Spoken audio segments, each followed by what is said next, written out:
Okay, the title of this video will be something like The Esoteric Secrets to Never Be Nervous Around Women. And when I say the esoteric secrets, I won't be teaching you any wizard spells today. I'm not going to teach you how to turn copper into gold.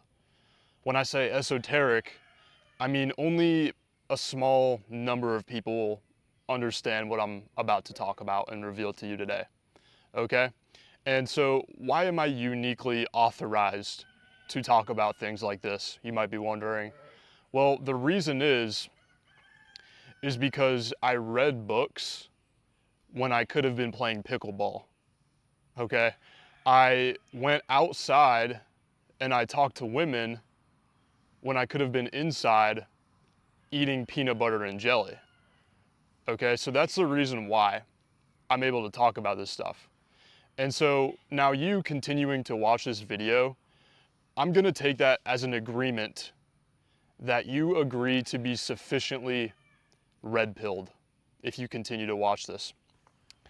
And when I say sufficiently red-pilled, what I don't mean is in the 2025 sense of red-pilled. I mean in the original sense that it was intended for in the movie The Matrix. You take the red pill and then you're able to see the world for what it really is. So if you continue, I'm gonna accept that as your agreement. Okay, with that said, let's get into the video. Okay, so the first esoteric secret to never be nervous around women is radical self-acceptance. And you might be thinking like, okay, isn't that for women? Isn't that for being a hippie? Is that for guys who are more, masculine or logical even? And the answer is yes. And it's absolutely important, which I'm gonna get to in a second. But first I wanna define what I mean by radical self-acceptance. So what I mean by self-acceptance is not to be obese. I'm not saying that you should be obese and say to yourself, well, now I don't need to go to the gym. I can just accept myself for how I am. I'm not saying that you could live in a cardboard box and say, well, I can just accept that I live in a cardboard box because Joseph told me to have radical self-acceptance online on a YouTube video. That's not what I'm saying at all. What self-acceptance is accepting things for what they are and not making a value judgment or making a moral judgment on that. So what does that mean? It means that I'm not looking at myself as a bad person for being obese. I'm accepting the fact that I'm obese and I'm saying, well, that's just the way things are. It's not necessarily, doesn't make me a great person, doesn't make me a saint, but it also doesn't make me an evil person. It doesn't make me Hitler, okay? So that's what I mean when I say acceptance, self-acceptance. And so now, why is this extremely important to have self-acceptance? When it comes to really talking to women, life, socializing in general, is that when you don't accept yourself fully as a guy, then everything else doesn't really matter. Like, what do I mean by that? I mean, it doesn't really matter what your physique looks like. It doesn't really matter how much money you have. It doesn't matter if you know a lot of, dating theory even, if you don't accept yourself. Okay, why? Well, it's because if I walk up to a girl that I find pretty or attractive and I say, hey, my name is Joseph, and let's say I don't accept myself in this example. All right, so what's gonna happen when I talk to this girl is instead of me expressing my personality freely, I'm gonna be looking at her for cues that she's buying into who I am, that she's basically buying into the mask that I'm putting up. So I'm gonna be operating on a rigid set of guidelines that I believe other people are judging me on, and I'm not gonna be my true self, okay? I'm gonna be in my head, I'm gonna be thinking about myself constantly, and it's gonna prevent me from actually communicating with the girl, all right? So it's sort of like how, I don't know, I'm not a piano player, but when you play the piano and you're playing like super fast, like you're playing a Mozart song, and let's say you get really conscious of your hands when you're on the piano, all right? Now that's gonna hold you back because you're out of a flow state. Now you're in a state of overanalyzing. It's sort of like when people practice for playing baseball or any sport.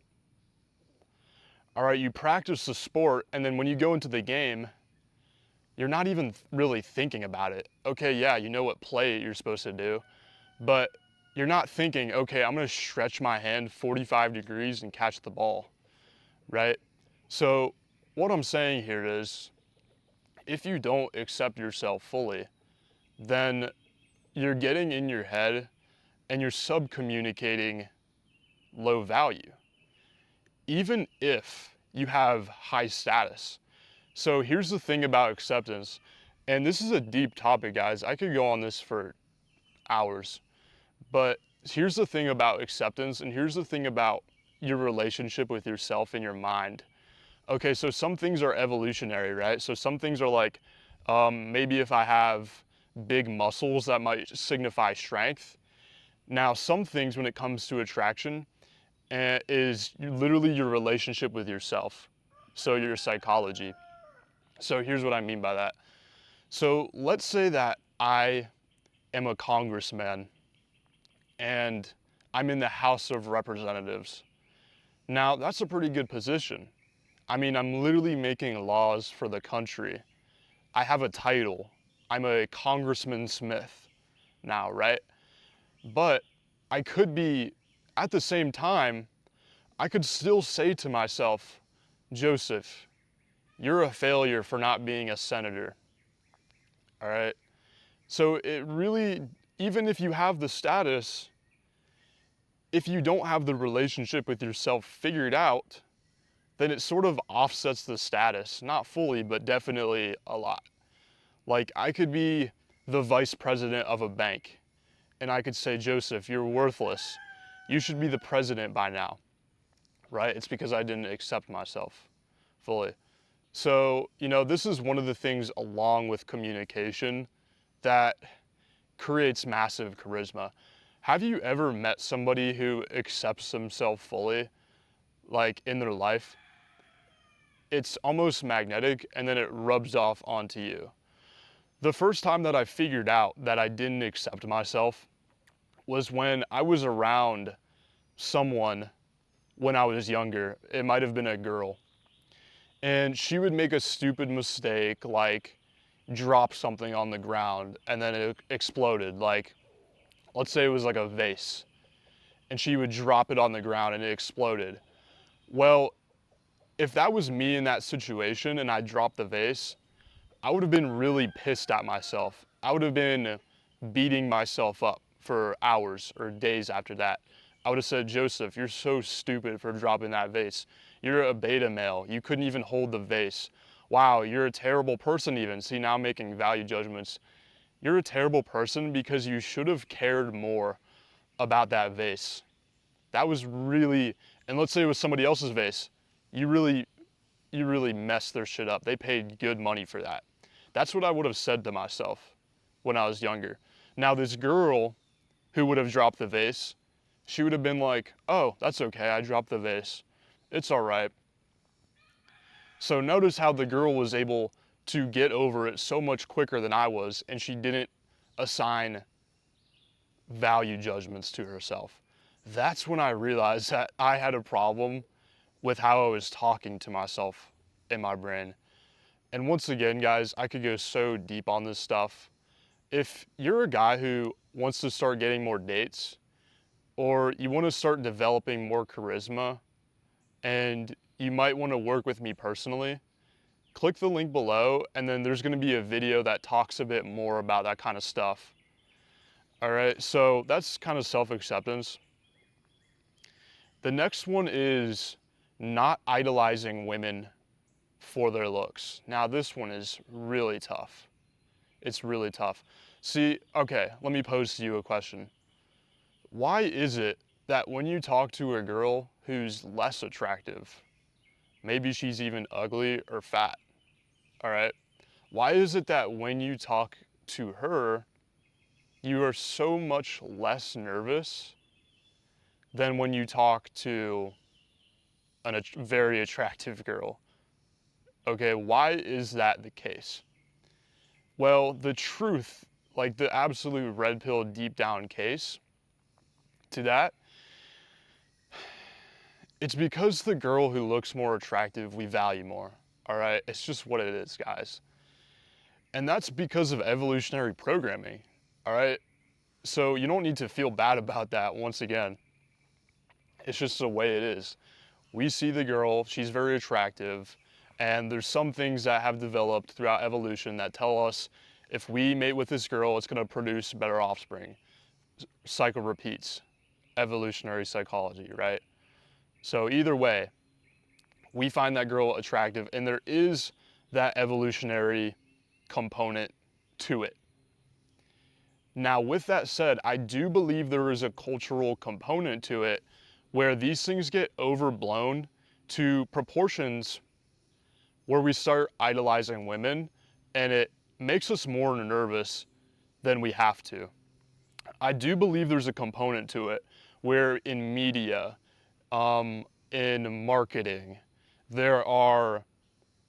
women are just like attractive women particularly are really like pedestalized for no other reason than their looks, right? So they're almost looked at as like more than just regular humans because of that, right? And I don't think that's particularly right, and I don't really think that's healthy either, okay? Because when you idolize women just based off of their looks, it can be very dangerous. Because this girl who looks hot or pretty, she could destroy your life.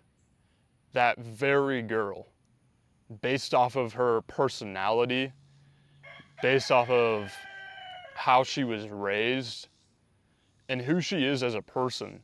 If you get intermingled with a girl and you get emotionally attached to a girl who's really hot, but she has problems, it could ruin you emotionally, financially, and then everything else because of that. So I think that when you place too much value on a girl's looks and then I talk to a girl in the conversation, then I'm placing her above me, right? And when I'm placing somebody above me, then I'm living in their world, right? And women don't want to be with somebody who they perceive as lower value than them, right? They want to be with someone who they perceive as having higher value than them, right? So when I look at a girl and she's really hot, and I let that get to me, and I say, wow, this girl is beautiful. I would be a damn lucky man if I could get with this girl, then that's going to manifest itself in the communication that I have with the girl. And beyond that, the sub-communication I have, the eye contact, the body language. What are the things under the surface that I'm communicating to the girl? So I think you can consciously fight this phenomenon, really.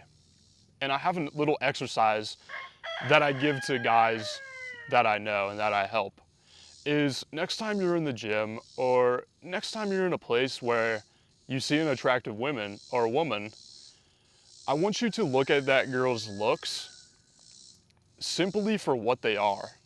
Is, okay, that girl looks pretty. And what I want you to actually do is take power away from that feeling. I want you to consciously say, okay, well, yeah, she's good looking, but what else does this girl have to offer? Because good looks are everywhere. right? They're everywhere. You know, what's really more rare is to find someone with depth.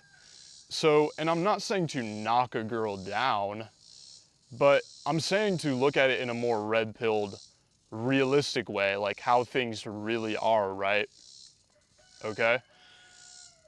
So that's how I'm saying, that's what I'm saying, it makes people nervous when you idolize women for their looks.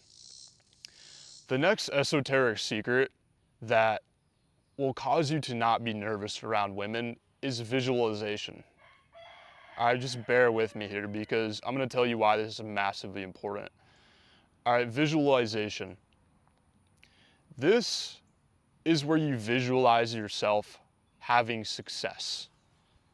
All right, you visualize yourself talking to a girl or maybe going on a date or beyond that, you know, in a situation with a girl, and you're confident and you're visualizing yourself having success and you're visualizing yourself being confident internally through that situation.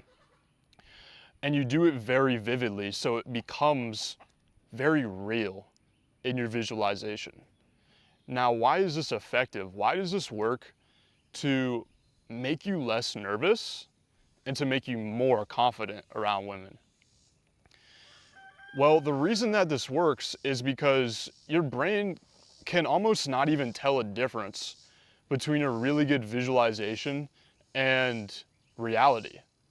It's sort of like when I play a video game, okay, I used to play like shooting video games back in the day. I don't really play video games now, but when you get to be like the last person or the last two people in the game that you have to fight, or let's say you're about to win, your team's about to win, and it's been this long game, you've had a bunch of kills, it's been crazy. Well, now you can literally feel that adrenaline rush. You can feel that pressure going on. And at the same time, it's only a video game, right? It's not real. It's because your perception is being tricked by the video game to think it's real. You're feeling the vibration of the controller. You're seeing the visual input. You're hearing the gun noises. And it's the same thing with visualization. And so there's a book called Psycho-Cybernetics. Some of you might be very familiar with it. And in this book, it talks about visualization. So they did a study where they had some people who shot free throws in basketball. So if you don't know what that is, it's when you shoot a basketball shot from a certain distance away from the goal.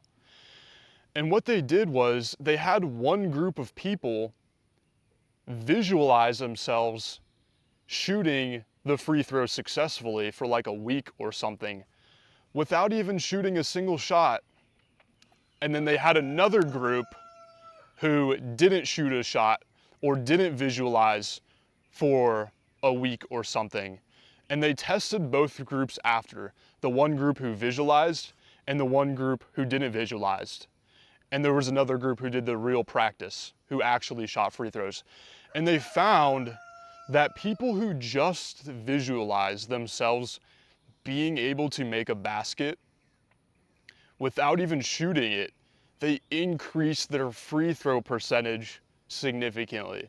Now, I don't know the number exactly. It's been like a couple years since I did it. I think it was by like 15 to 20%, really. So you can improve your free throw 15 to 20% by imagining it in your mind. Well, now imagine what you can do by visualizing yourself having success and being comfortable and confident in a situation with women. Because now you've already lived the experience and it's becoming a part of your identity, actually. So this is real deep identity change here that we're talking about. This isn't a tips or tricks video. All right, now, the next thing that'll allow you to never be nervous around women is something that I find very funny that I'm mentioning in this video, but it's chewing gum.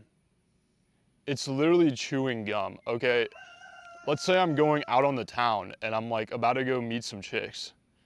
I might chew some gum in my mouth while I'm talking to girls. Now, this is really just good because it lets you get some of that tension and it diffuses it by motion, right? So it's sort of like when somebody like taps their foot, it can sort of diffuse a bit of that tension. Well, when I'm chewing gum, it allows me to take that nervousness and diffuse it by chewing the gum.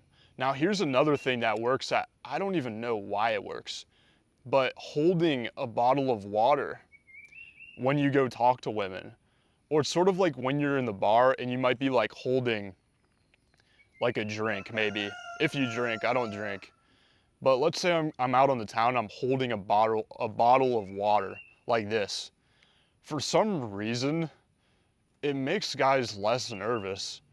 And it might have something to do with the fact that you're hydrated, or it might have something to do with just feeling like relaxed and feeling natural. I don't know why. They're gonna have to do some studies on that one. All right, and the final secret really, that will allow you to never be nervous around women is meditation, okay? And some of you might do this, some of you might not do this. But the first time that I meditated, I was 16 years old. Now, it's been a bunch of years really, and there were some gaps in between there, but I've been meditating consistently for about 3 to 4 months now. And I can tell you the ways that it's helped me, you know, in life, in social situations. All right, so the reason why meditation allows you to be better, allows you to be more composed in social situations, because what meditation does is it trains you to be put into the moment. So how does it do that? The way that I do it is I just focus on my breath coming in and out of my nostrils, and I feel it coming down into my lungs, and I close my eyes while I'm doing this, and then I just do that over and over for 15 minutes per day. And so while that is happening, you are noticing your brain go to all of these tangents. And when you do this, you realize how many tangents, how many like rabbit holes that your brain just goes down for no reason. Like, you might be thinking about something that happened, a particular instance that happened like 15 years ago. And you're just like, wow, why am I thinking about this? And it just goes and it goes to this direction and that direction. So by doing this, it allows you to have control over your thoughts. And when you have control over your thoughts, you can have control over your negative thoughts. And you can have control to implant positive thoughts at the same time. Now, being present is very important when you're talking to women. Now, why is that? Well, if you're not present in the moment when you're talking to women, then oftentimes you get stuck into your head and you're actually not able to say anything. You're not able to continue the conversation at hand because you're not really thinking about what the girl's saying, and you're not making observations about the girl that will inform you on how to connect with her, right? So when I'm present in the moment, the girl might say something like, or, oh, here's a good one. The other day, you know, I approach a group of 3 girls, and one of them's wearing like a shirt that has like some Greek writing on it. And by that, I knew she was in a sorority. So I'm able to comment on that. And then we go into a conversation where I'm able to tease her on this and that, and it went great from there. But if I wasn't present and I wasn't looking at her shirt, then I wouldn't have able to notice that, and I wouldn't have been able to connect with her in that way. So that is why meditation is important, because it allows you to have control over your thoughts, and it allows you to be present in the moment. And so those are the 5 esoteric secrets that I have for you guys today on how to be more calm, how to be more composed with women, which, by evolutionary psychology, it creates more value. And we all know that attraction is automatic, it's not a choice. So this should help you. Now, if you're a guy that wants to start consistently going on more dates, or you want to be able to confidently talk to women, or things in that, arena, I'm gonna have a link below this video that you can click on, and there's gonna be a video with more information on how to do that for you. But that's all I have for today, guys. I hope you enjoyed, and I'll see y'all in the next one.